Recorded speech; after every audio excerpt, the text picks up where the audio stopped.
Hi, welcome to today's webinar, Everything Icelandic, presented by the Icelandic National League of North America. Tonight, our session is Not Alone on the Prairie with Glenn Sigurdson. And we also have had hoped to have Professor Negan Sinclair join us. He's a bit held up and will try and join us tonight, but as you can imagine, it's been an incredibly busy few days for him, and probably brings up a lot of feelings, and his energy has been well placed to be with people, and I'm sure he opened his calendar, his time to be with folks. So today we're going to still take the time in recognition of the National Day for Truth and Reconciliation. We'll have Glenn Sigurdson join us. And if you're not familiar with Glenn's work, Glenn has a special relationship with Canada's First Nations.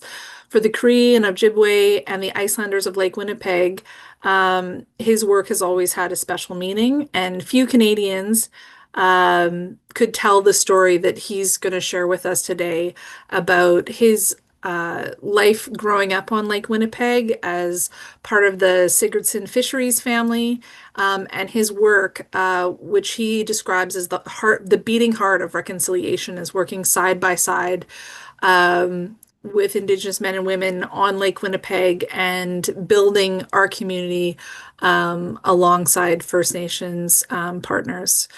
So just wanted to turn it to Katrine to make sure we're all set for tonight's Zoom presentation. Thank you, Ashley, and welcome everyone to the call. I'll be here in the background helping with tech, so if you're having any issues, you can message me on the Q&A function, which you should see at the bottom of your screen.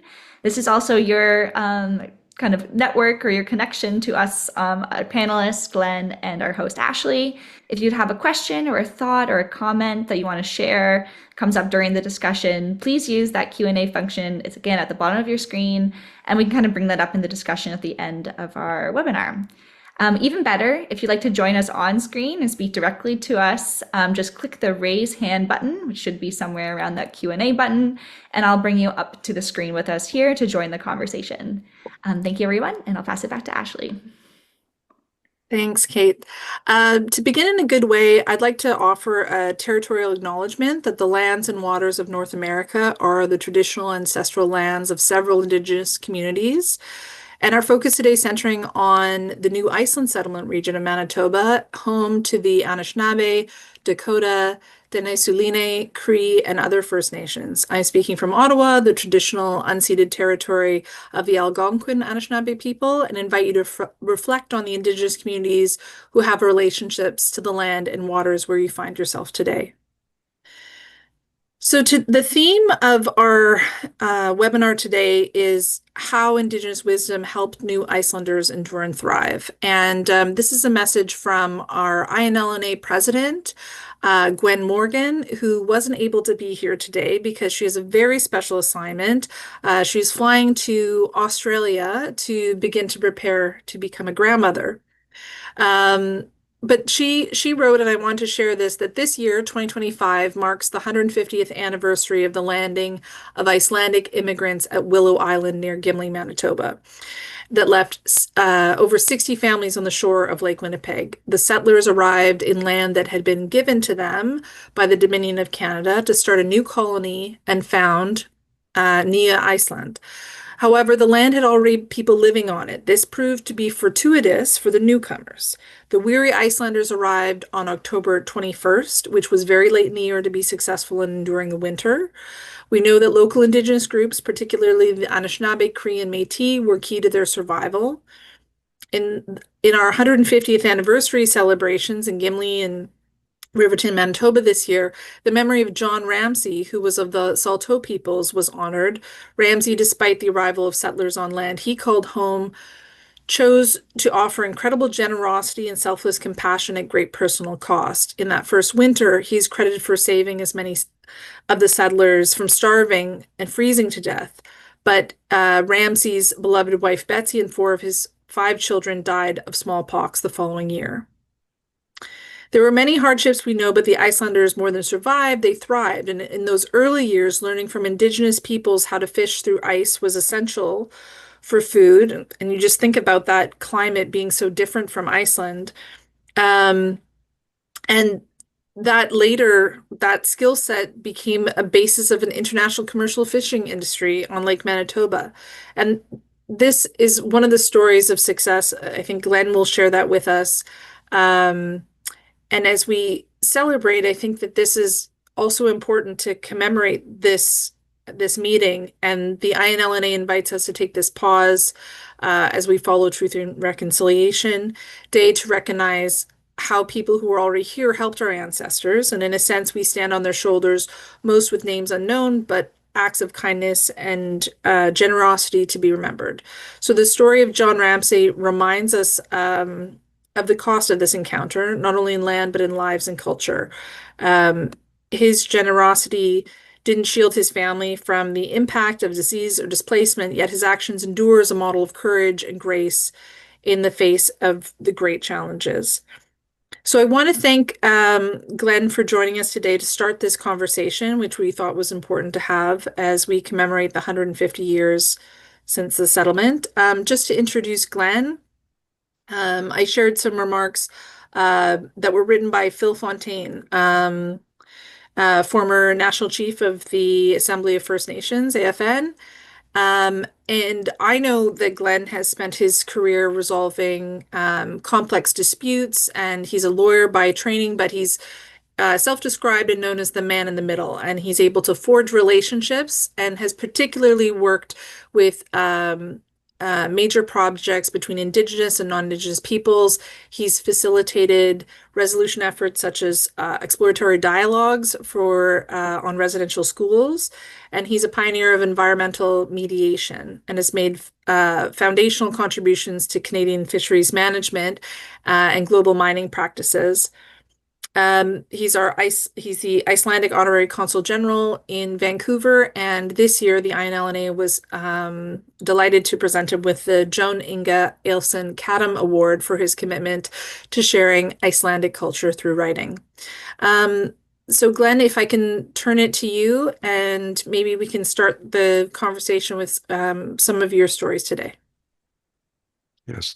Well, thanks very much. That's a very generous introduction. And it's my great pleasure to be here today with you in this webinar. I'm sure that when we have Nýjan with us, he'll be able to amplify. But where I'm going to start, amplify some of what I'm going to say at the outset, I meant to say.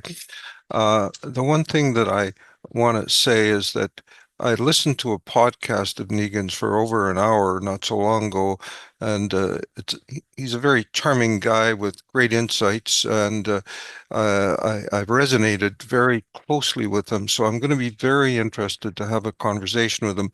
But I want to first join forces with him by having us put on the screen here, if you could, Katrin, the picture of Lake Winnipeg.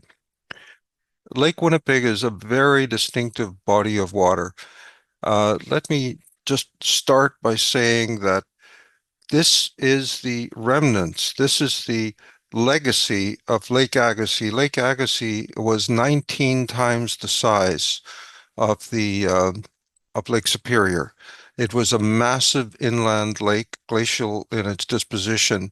And when the great release of the ice fields started to give way, all of that water drained out and ultimately left all of the rivers from northern Canada across the prairies into Lake Winnipeg. That is the final depository of the history of that body of water, and it shaped and gave physical definition to the entire prairies. So this is one of the reasons that Nýjan very much emphasized that this massive watershed was a natural landing place for people from all aspects of the indigenous tribal communities across the prairies to congregate. And so this is a body of land that has rich historical derivations back a long, long way. The Icelanders were here 150 years. These folks have been here 10 to 15,000 years. So we're very much interlopers into this particular part. Now, let me just explain a bit more about what the lake is all about. You'll see if you look on the screen here, and I'm not sure that you can see that, and I'm not just sure how effective I'm just adapting to how to function here. You'll see that there's a very narrow point just opposite the place called Blood Vein River. And that divides the North Basin and the South Basin. The South Basin is a much smaller body of water. The North Basin is a much bigger body of water. And one of the phenomenon that we need to understand is that it almost is tidal in its implications. The prevailing winds are from the north-northwest, and so major storms come out of the Arctic, sweeping down the whole length of that lake. It's about 180 miles by 70 miles at its widest point on the North Basin. And on the South Basin, it's much shallower and it's much smaller, obviously. But you'll see a sense of what the lake looks like. So Warren's Landing is the point at which the Nelson River goes north.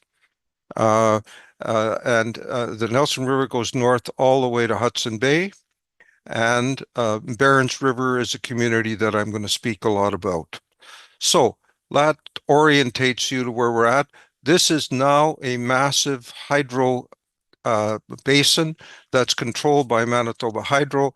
I'm not going to become involved in all of that other than to say that I was the lawyer that represented 12,000 people that were impacted by the development on the Nelson River for over 12 years from 1973 till 86 in a massive negotiation that involved huge implications to the lands, lives, and lifestyles of all of the Cree people in the north.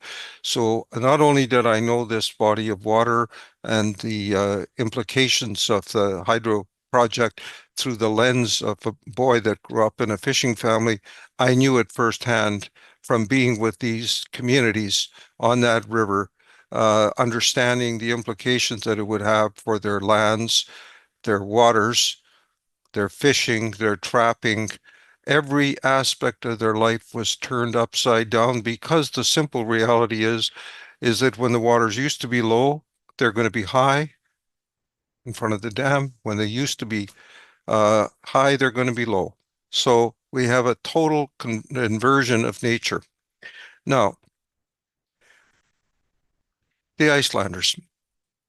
Let's not kid ourselves. By 1870, 1880, having come in 1875, they were damn near on the point of extinction. Were it not for the fish, there would not be a Gimli.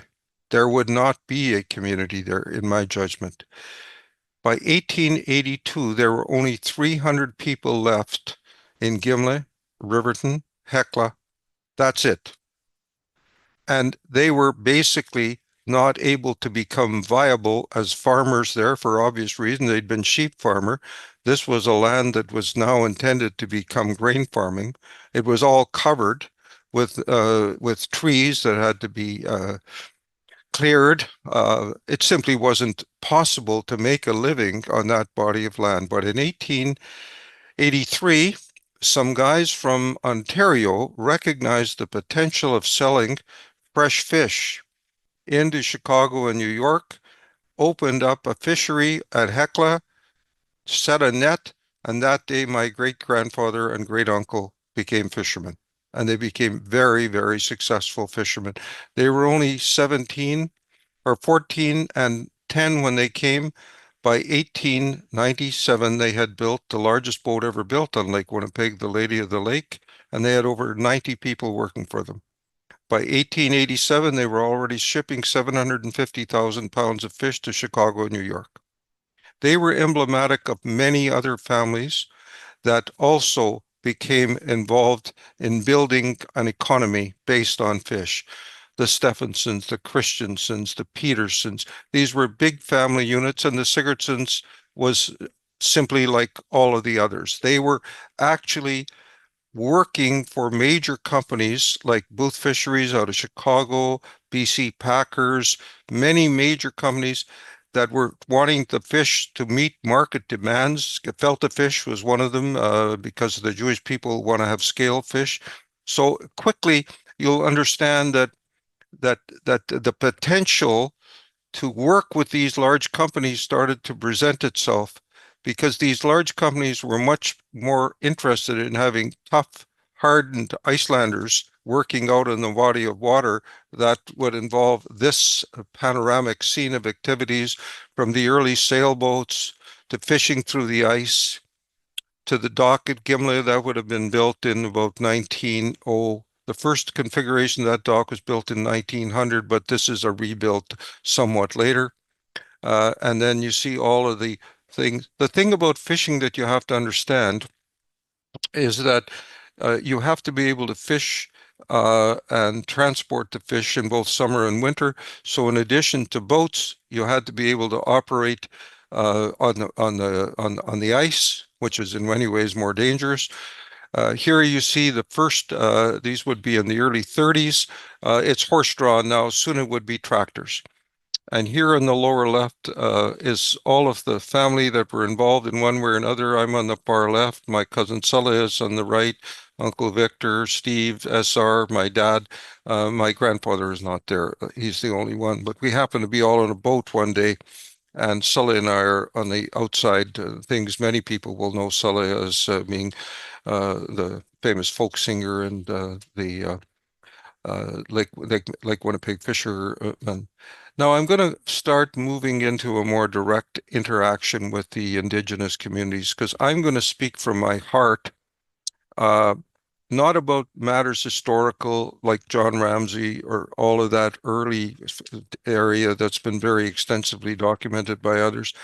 I'm going to speak through what I know and what I've seen and the experiences that I've had, like snapshots. I'm going to try to do some snapshots into life on Lake Winnipeg and how that life interacted with indigenous people that were there.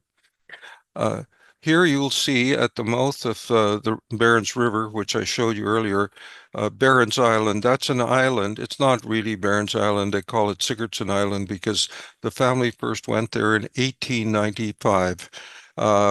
They first had a fish station there at the far up the river, and then they moved to this location. And this continues to be the location where the current fishery operations are conducted, about a mile and a half from the mouth of the river. A very opportune location. It's close to the fishing grounds because there is a lot of flies and mosquitoes that sometimes come on the mainland. This was an ideal location because you didn't have that worry.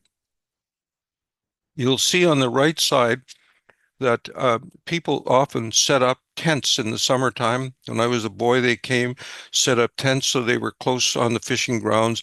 So this place was a hive of activity. And there would have been maybe, as a boy, when I was there, 50 skiffs that were fishing and bringing fish into this location.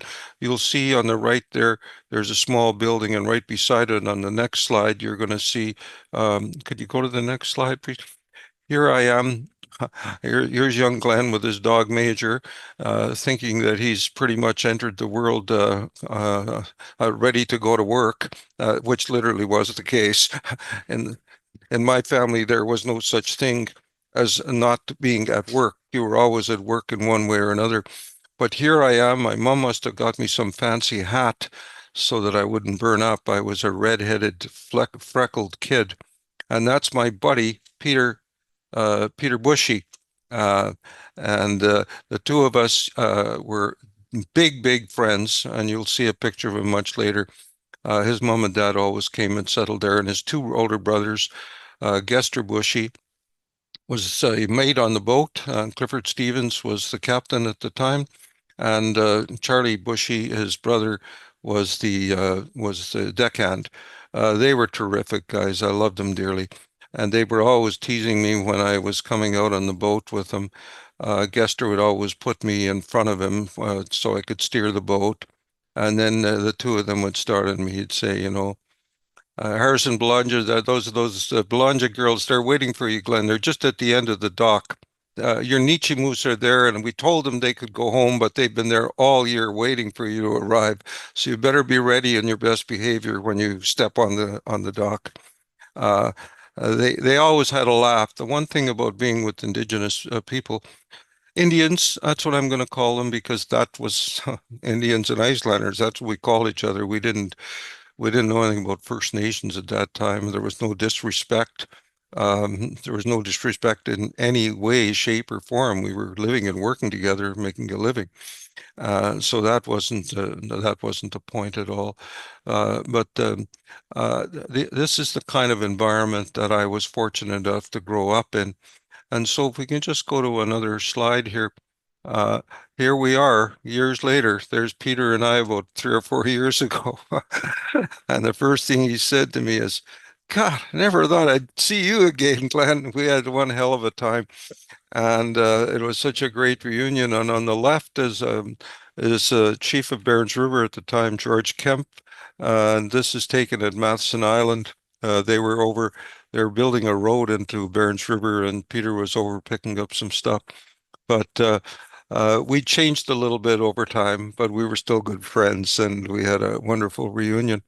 So let's just go a little bit further here now, if I could, on the slides. So this is a fascinating picture. This is a picture of the log cabin inn.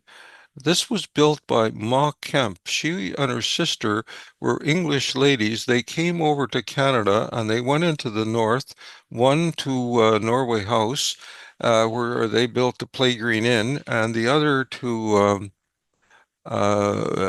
Barons River, where they built the log cabin inn.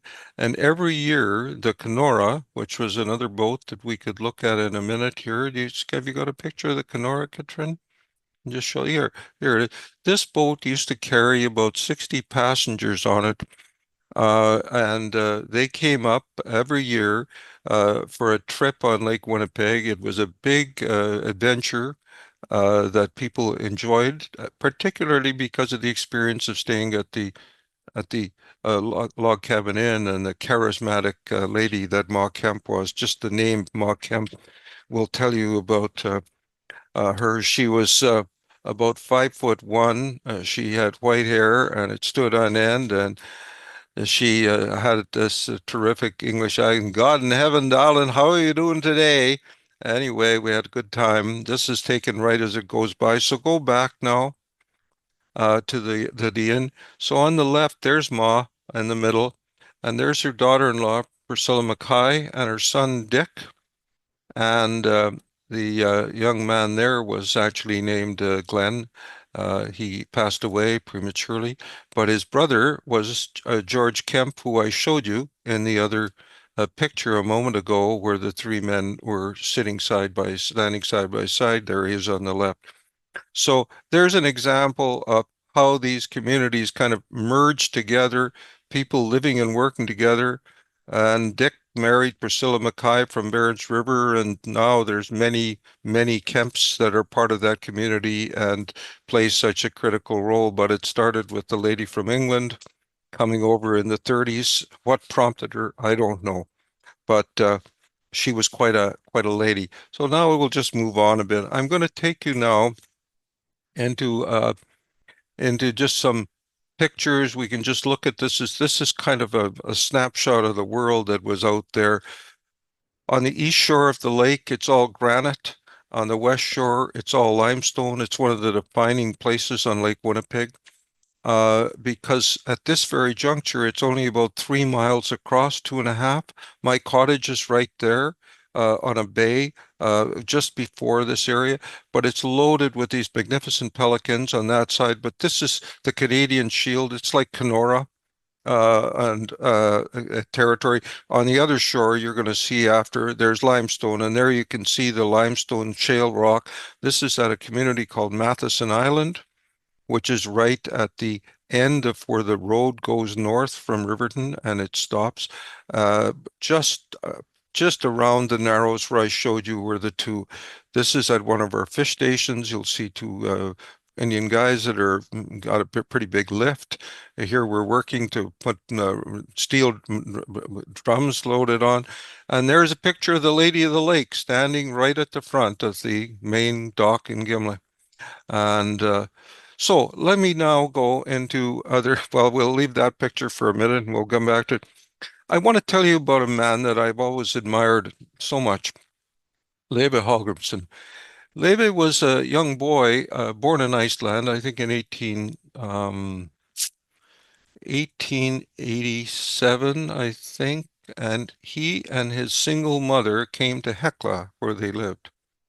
Leif was a self-starting man. He became a very successful businessman, and unlike the big families that had gone, Levi was a lone operator, but he built a very successful business. He married my great aunt, and so they were a deep part of our family. But Levi and his son was Leif Hallgrímsson. Many of you may know he was the Deputy Attorney General of Manitoba, the head of Manfor, a very prominent man in Manitoba. My cousin Leif really was influential in me going into law. Tragically, he'd lost his older brother, Peter, right at the end of the Second World War. He'd picked up a gun and it was booby-trapped, and he died on the last day the war ended. That was a tragedy of magnificent proportions. But now we'll go to Levi. And Levi's got a station now. If we can go to the map for a minute again, can we go back to the map? Yeah, right at the just before Warren's Landing, that was a major station that Leif Hallgrímsson had, about 10 miles. We had a station right in the middle of Lake Winnipeg there called Spider Island, tiny place, a rock in the middle of that massive body of water. But Leif was on Black River, and I had the enormous benefit of having been given some remarkable historical material by a guy called Walter Nanawan. He became an extraordinarily lifelong friend of Levi, and he thought so much of Levi. He wrote so much about him, and all of this was deposited with Levi and my cousin Ellen Ibrahim, and I was able to build a story of Walter and Levi's life together in a way that I wouldn't otherwise be able to do. But I also was able to infuse this piece of historical fiction, which is very accurate in terms of what it portrays. But the most lovely part of it, in my opinion, is this, and I'm going to read this piece because it's a special piece.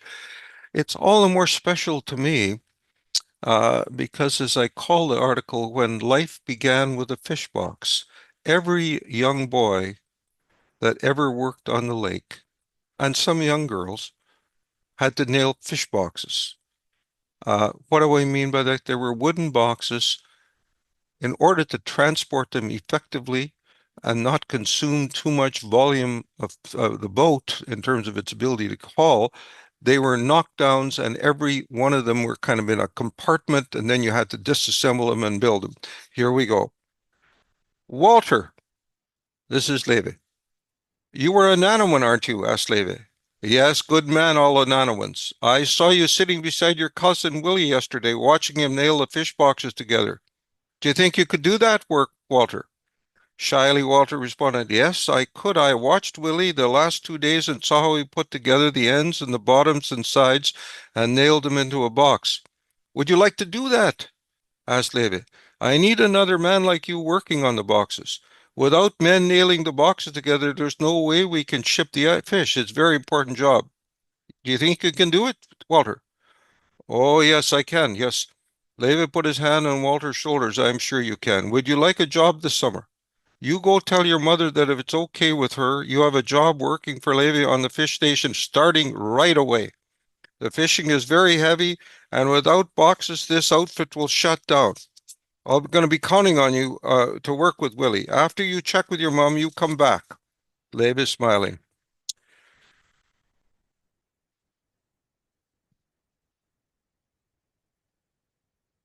Before he could dwell any further, Levi sensed Walter running fast behind him. He'd already been to his mum, and he yelled, "Mum says I can have the job." "When can you start, Walter?" "This morning, now." Levi's heart smiled. He put his hand on the boy's shoulder. "Let's walk over to Willie. I am tell him you guys will be partners this summer. The pay is 5 cents for every box you nail. At the end of every day, you come to the store to tell me how many boxes you put together, and I will pay you. Have you got a deal?" Walter beamed. They walked across the station's rocky outcropping to where Willie was busy nailing. "Do you see how Willie is cutting the wire around that bundle? Each bundle is all the parts you need for one box. We call the bundle knockdowns. It takes so much room on the boats to send empty boxes. So it's better to ship the box parts up to the nail here. That's why this is such an important job." "Willie, you've been so busy that I thought it was time you got a partner," said Levi. "You're an old hand now from working last summer, so I hope you can show Walter the ropes." "He will be a good partner," Willie smiled. Levi thanked Willie, then turned to Walter. "Every man on my box crew gets to pick his own hammer. When I finish breakfast, we will walk to the office together." A few minutes later, Levi and Walter stood at the store counter. Levi put 3 hammers in front of Walter. The boy picked up each hammer, checked it over, then chose one with black tape wrapped around the handle. "This one," he said. Walter had picked the biggest and heaviest one. Levi chuckled, as he always did. He probably would have done the same thing. "That's a good hammer, my best one. You will do a good job with this. Now here's a box of nails to get started, and soon we're going to finish." "Walter, where are you going?" This is the end of the day. Walter recognized Levi's voice. Before he could respond, Levi said, "You're a shorehand now at the station. You got a lot of boxes to nail today. You go tell your mom and sister that you were eating in the cookhouse with the fishermen and other shorehands. We need you well fed. Willie is there now. That's part of our deal." Walter's eyes lit up. A smile exploded on his face. Without a word, he turned and started running to the tent, blurting out, Mom, Levi tells me expect me eating with the fishermen," where his dad also worked. Levi stood quietly waiting for him to return. With his characteristic chuckle and thin smile, "You're going to be a good bunny." He put his arm around the boy and they walked into the cookhouse. Levi gave a quick smile in the direction of Maria Baldwinson. "Walter, this is Maria," said Levi. "She is the boss in the cookhouse. I told her that you were joining the crew. She will have chores for you from time to time, so you help her with anything she asks." "Okay." "Yes," said Walter. His eyes were riveted on the beautiful, tall, young woman bending toward him. With a warm smile and a soft, deep voice, Maria said, "Walter, Levi tells me you're the new man on the station. My name is Maria. You sit down beside Levi and help yourself to bacon and eggs and some toast. I will bring you fresh tea. Coffee time is at 9:30, dinner at 12, another coffee at 3, and supper. Last coffee is at 9 in the evening. You need to be on time every day." That's Levi. Now you ask, why did I name it Nanowin?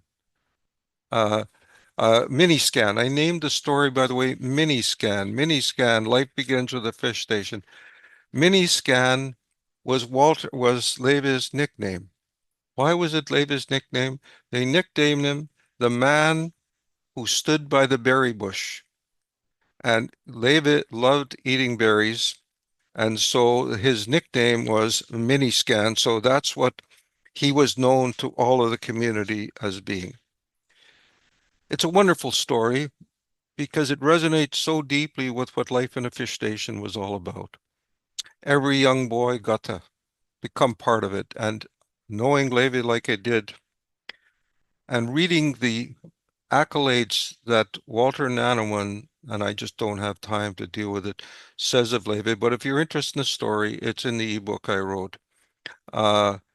He was a special kind of guy, Levi, and one of his greatest friends was Guthrum Guttrumson.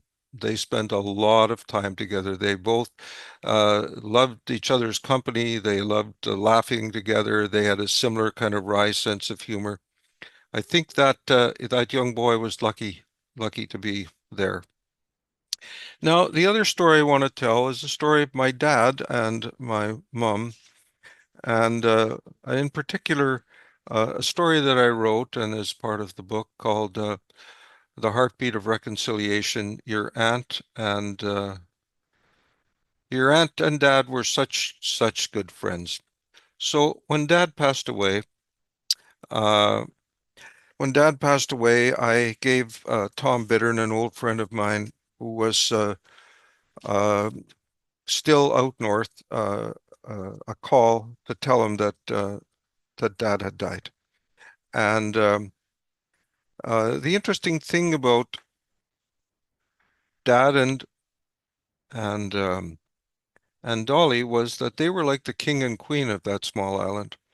Dolly was Dolly Barons. That won't be surprising with a name like Barons that she will have been a pretty prominent person on that piece of land and on that river and that history. Uh, her history dates back to I think the 1840s, something like that, when the factor of the Hudson Bay Company there, which is a place that I knew well at Barons River, um, came to Barons River, and somehow the name Barons, like it often does, moved into the history of the community. So Dolly Barons was somebody who knew everybody and everything, and she and Dad were very close friends. She was the cook with Dad for 25 years, and the interesting thing about their relationship was that I was just going to look for a moment here. Uh, their relationship began every morning. Dad would typically come into the camp at about 7:30. The first hour was spent with skid. Uh, all of these stations were connected with two-way radio telephones. And so all of the ordering, the checking in, determining that the boats were okay, that they'd survive the night no matter where they were, all of the men in the different stations, each Sigurdson ran a different station. We had a station at the north end of the lake, Warren's Landing. We had another station, Spider Island, 20 miles to the south, another George's Island, Barron's Island. You can see that we had a large operation, and all of these boats were moving amongst it. All of these interactions were taking place. And every morning there had to be at least a half an hour calling into Marine for outboard motor parts that had to be ordered in the most laborious possible kind of way over two-way radio, over and out, over and out. Barons River, do you read me? This is the J.R. Spear calling in. We've had a rough night, Stefan, but it looks like it's calming down. We should be into the station in about an hour and a half from the looks of it at the moment, but it's not been an easy night. Da da da da da. That was life on a fish station. So Dad usually, men often had eaten at 6. Dad would probably get there at around 7:30. And typically he and Dolly would then spend about a half an hour together. They discuss all of the gossip of the day, who's who in the zoo and Barons River community, who's creating trouble, who's marrying who from where. That damn goosehead guy is running around here, that guy from Jackhead. Dolly and Dad knew pretty well everybody and everything. It's always amazing to me. I'm a very close friend of Phil Fontaine. We've been friends together since 1968. And because of his period in residential school, he pretty well knows everybody around Lake Winnipeg. But so did my dad and my grandfather, and so do I. I know most of the names on Lake Winnipeg. I was brought up in it. And that was just, I think, one of the magic parts of my dad's magnetism as statesman-like reputation in the industry.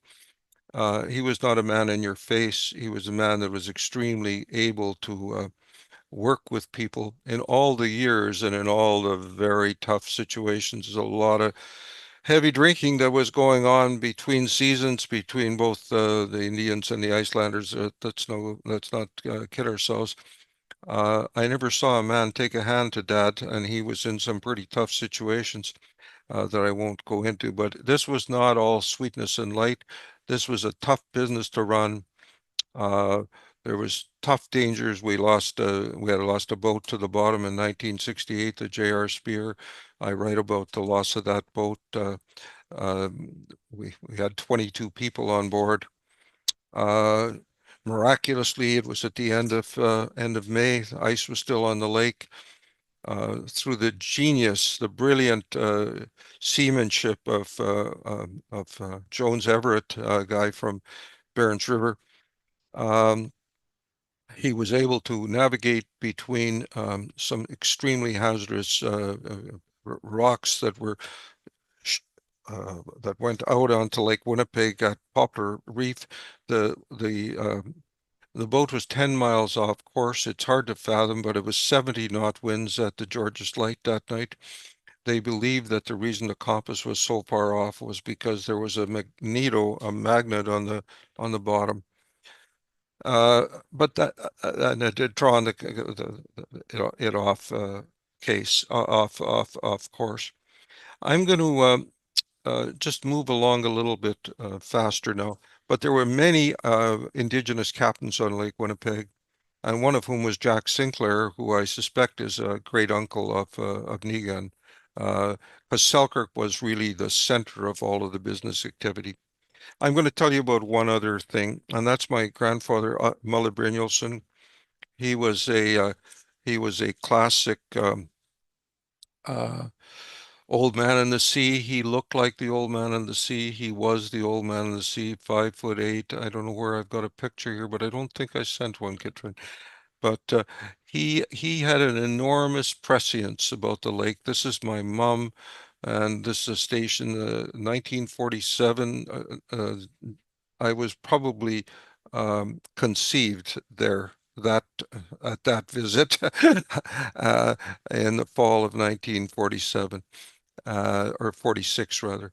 In any event, that's oh, here's Mum. Here we have all of the gang is there. John Kitchen is from Selkirk, the man. There's Mum in the middle. I think this is, I can't remember. This is Mama Sinclair, I think. Anyway, it gives you a flavor for life. They're coming north on the boat, and Mom was up with Dad all the time in the north in those early years. But her dad was the classic fisherman. Well, here we have a picture of men working on the boat at the back of the boat. They're cleaning fish in the boat. This is Catfish Creek.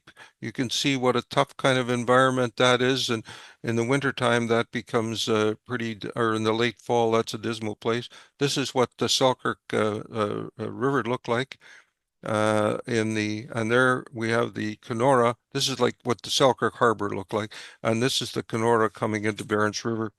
Now, my grandfather, my Ave, he was prescient in ways that few people were. He understood exactly what was going to happen on Lake Winnipeg. He knew and engaged in virulent discussions with my aunt, who worked for the Department of Agriculture, and he was extremely concerned about the fertilizer on the prairies and the phosphorus that would come on board. He anticipated it all. It's quite unbelievable to actually realize how much the old man had figured out about what was going to happen to the lake. But he was prescient in no other ways. Nothing raised his ire more than this goddamn government bullshit that Indians couldn't go into the beer parlor. He ate, worked, and slept with Indians all his life in camps, but they couldn't go for a drink together, equals on the water, but not in the beer parlor. When Ave's fury was particularly aroused, he punctuated his forceful advocacy with a reddened face and bulging maids. Mom recalls the poignant moment when his long partner and close friend Roy Murdoch, an Indian guy, was about to join the gang for a few. Ave was aching for a chance to put his rhetorical skills to work, making it clear that he would take care of any trouble. Roy's wife was not as confident and quietly urged, "Now, Roy, you're not allowed to go." Finally, Ave calmed down. That year, Ave had his 50th wedding anniversary, or a few years later, and the interesting thing is that Lloyd Sinclair and Roy Mason were long friends of his. They agreed to run the boat, even though the government wouldn't license anybody that wasn't on the water that year, and he almost lost his license. And those two men were so excited. It was right after the lake reopened from mercury pollution that they were standing at the base of the escalator in the Winnipeg airport to meet the old man when he arrived to tell him what a fantastic season they'd had. I'm going to stop there because there's going to be some questions. I've gone on too long, and it's a No, good Glenn, 10. it's great. I really appreciate the memories because you're able to share in stories and pictures the history and how interwoven the communities are. It's you can't have a fishery without uh, that story that you're sharing is people working side by side, and that's what reconciliation is. It's, being out together, being families together, and it's not an easy life. It's not an easy life to be out on the lake, and yet that lake is what makes the people, and it puts us there's more in common with people who have been around Lake Winnipeg than people who haven't been. And I think Yeah. that there's something there that you've really brought out, and the pictures are really a trip. Like they take you to a very, distinct time and place. They really capture that. Um, and I appreciate these stories so much. This is Vikings on a Prairie Ocean.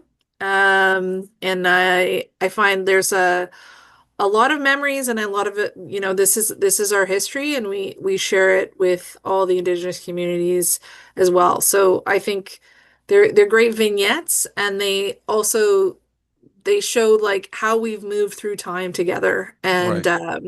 and then for to think about kind of like where we are today with these issues. If you haven't read this, the Nigan's book, Winnipeg, Visions of Canada from Indigenous Center, he has a lot of great vignettes as well of stories of contemporary life as well as Right. as well as some of the history going back to Selkirk, going back to original treaties, and the experience of Peguis First Nation. So there's Right. lots there as well. But I agree, if there's questions from our webinar participants, you can go to the chat function as Kate mentioned, and then type that into the Q&A, or if you'd like to ask a question, please don't hesitate. But yeah, I think that this this time, this 150th anniversary, we think about it.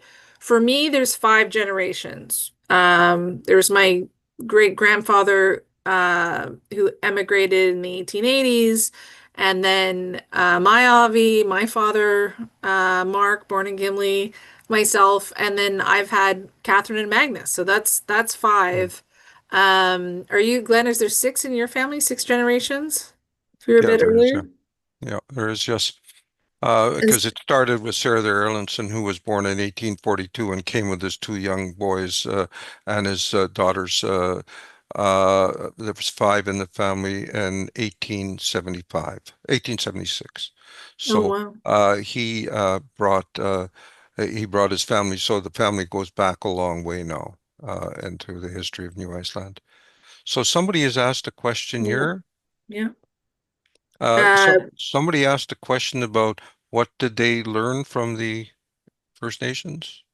yeah. Yeah. What role did Indigenous people have in teaching Icelandic settlers how to fish through the ice? Well, I can't answer that directly because others are far more knowledgeable about that. Uh, but what I understand is that they understood how to get fish, get a net set below the ice. They were fairly primitive in the way they did that. I think they had long poles and stretched it out underneath the ice. We later, the Icelanders in about 1900, invented something called the jigger, which was a unique instrument, which was a long plank with a slit in the middle and a pendulum effect with a hook on one end and a weight on the other. And they were able to put that under the ice and they were able to jig at it, and it moved under the ice until they'd pulled out the length of a net, and then they drilled a hole at the other end. So that was an invention made in Arnis. actually. So that became and is still the way men set nets on Lake Winnipeg in Oh, that wow. way. Well, you It's just have to think about you're coming from Iceland from a marine environment where they never see -40 or even the +40 summers. And I just always think about those early settlers about having to do that transition. And there's the famous story that there was a printing press within the first few years of the right. settlement. And I can think of the women, the Icelandic women who had followed their men across the ocean to Lake Winnipeg and thought, okay, the printing press, but also dinner. So I think that there's a lot that must have been translated. But yeah, Well, we, well, there's one other aspect to that is that it's true. They were building a culture there and institutions, including a printing press. They were developing their own constitution, systems of local government, but at the same time, they were starving. They were literally starving. They were not fishermen. Very few of these men and women were yeah, fishermen. They were all indigent sheep farmers, yeah, basically near slaves yeah, because they could only move from one farm to another 1 day a year, and they could move. So when Serður left Iceland, he had to sell all of his sheep, and without those sheep, he wouldn't have been able to go. But the Danish colonist or the Danish merchant that bought the sheep refused to give him all his money, his whole back, and in his famous diary, the venom in his heart spills out because he had to leave one of his daughters in Iceland to come mm, the next year when the holdback money was available. So this was an all or nothing stake. yeah, Everything was on the line. Could never come back again. He didn't have any other assets, no resources. And when you think that he came with a 14-year-old boy and an 8-year-old boy who were working, the girls were also working, but the boys were taking on the added responsibility of trying to build a place on Hekla and everything. To think of what they achieved in the course of 20 years, these young men, what they would have achieved in Iceland is just, there was just no yeah. possibility that they could have been what they were in Canada. Let me tell you one cute story, though, really a cute story. So we were running this operation because we thought we'd made a miraculous find of goldeye on an interior lake about 20 minutes flying time from Barons River. And Tom Belanger, the Belanger family, is a very famous family. In fact, the famous anthropologist Helliwell, that did all the studying of the Saulteaux people along the east shore of Lake Winnipeg, was spent a lot of time in Barons River with old man Belanger, who was a friend of my mom's. And the Belangers said they would go and try to fish on this inland lake. And they had a young guy, and we had a guy called Jack Clarkson, who was a legendary bush pilot, literally legendary. He just died. That Jack lasted as long as he did is a true miracle because he cracked up more airplanes than I can ever imagine.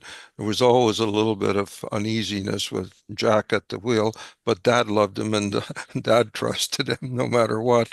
Uh, but but but the amazing story is that this young Belanger kid is about 17 or 18. They found a young moose that had lost its mother. And so this young guy adopted the baby moose and refused to leave when they were closing up camp without the moose. It was quite a drama. I happened to be on the station at the time and discussing this on the two-way telephone. And Dad is trying to explain to this young guy and his dad and the Blunges, we can't bring a bloody moose here. How are we going to put it in the airplane? Finally, Jack, who was resistant to no challenge in life, and he faced many of them, he said, "No, I'll take the goddamn moose. I'll take the moose. I'll take the moose." So he puts the moose, this tall, gangly moose, and he lays it on the base of the airplane, and then they put boxes on top of the moose. So Jack is reporting in on the two-way that he's leaving. He's got the moose on board, the kids on board. We're all I'd been with Jack enough to know what that might be looking like.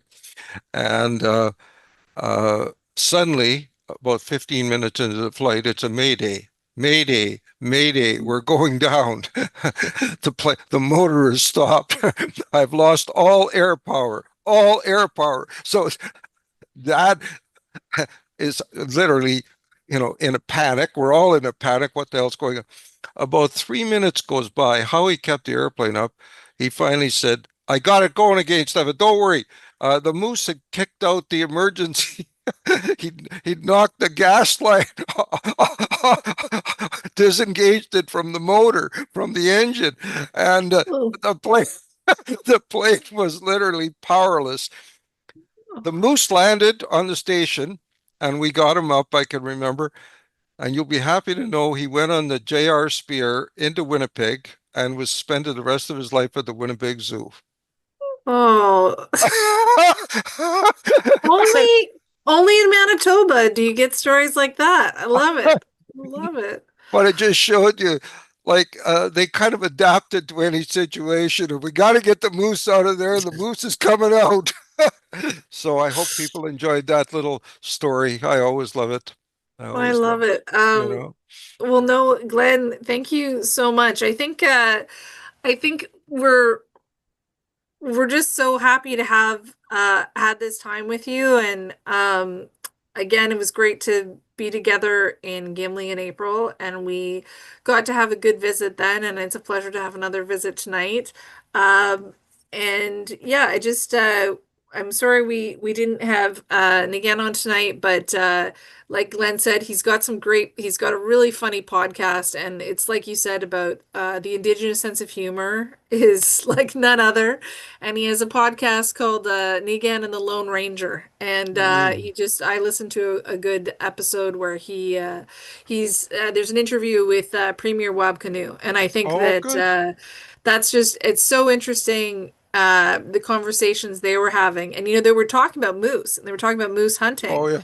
Yeah, oh, yeah. And I thought this was really interesting because they asked a question about moose hunting in Manitoba. This seems like there's a lot of division of like non-indigenous harvesters and indigenous harvesters wanting that resource, and it being more scarce, and especially people are worried about Right. wildfires, so they don't want as many hunters out there. And Wapkanu said, I don't think this is the issue. I don't think they were trying to make a connection to this being like fishing on the East Coast, where there's been a lot of, violence on the water as as some of the First Nations pursue their right to moderate livelihood, lobster fishing. And he says, I don't think that. I think that there's more in common of First Nations who are out on the land hunting and non-Indigenous harvesters out there. I think there's more in common between those groups, and he's been successful because he's bringing people together. He's uniter, and Yeah. he's seeing the commonalities we have. So Oh, I think I, taking that time to tell the stories, share the jokes, like it's it's I, what reconciliation is, and it's I, what these stories are part of. well, and I just want to leave with two things. First of all, this, uh, our families, Ashley's family and my family were very significantly connected because Jonas, uh, with his, with her grandfather, great grandfather, uh, were Sigurdson Tarvelson stores, and they were in business together for about 40 years or something like that. Yeah. And so the Tharvelsons were like the Sigurdsons in Riverton, pretty uh, uh, energetic and important people that contributed a lot, not just to Riverton, but to the Interlake and the history of the Icelanders here. And it's a very prominent family you come from, for sure, and a very big one like mine. The other thing I want to Well, say is yeah. that I just want to say one final thing. What I learned as a boy and the influences and the values and the way of being that I learned so profoundly impacted the way I have developed my own career and what I've done across Canada, working on the most complex of environmental, social resource issues from one end of the country to the other, that the publisher of my book said you have to write the connection between that history and what you learned in that way and what you do. And that was one of the most engaging things I've ever done because it made me think deeply about what I do, how I do it. And so when you read the book, you're also reading an insight into what it takes to manage very complex problems with different values, interest, and power, and what it takes to reconcile those competing interests. So I just add that final thought. And thank you very much for putting me in this event. Oh, thanks, Glenn. I think if a pitch to our next event, we'll be in conversation with Eliza Reed on Wednesday, October 8th. So Gwen will be back in business to host that one, 11 a.m. Central Time. So that's I think that I'm not gonna do the math on that, but do your own calculation of time from 11 a.m. Central Time. And that's on the great book Death on the Island. We have some other events planned, hoping to do an INLNA reads on the Winnipeg book, as well as a Nordic noir for November. But yeah, thanks again, Glenn. Sorry we didn't have Nýja able to join us tonight, but I'm glad we had this conversation. And thanks all, and Tack fyrir and Miigwech for being here tonight. Thank you so much. Bye. Bye.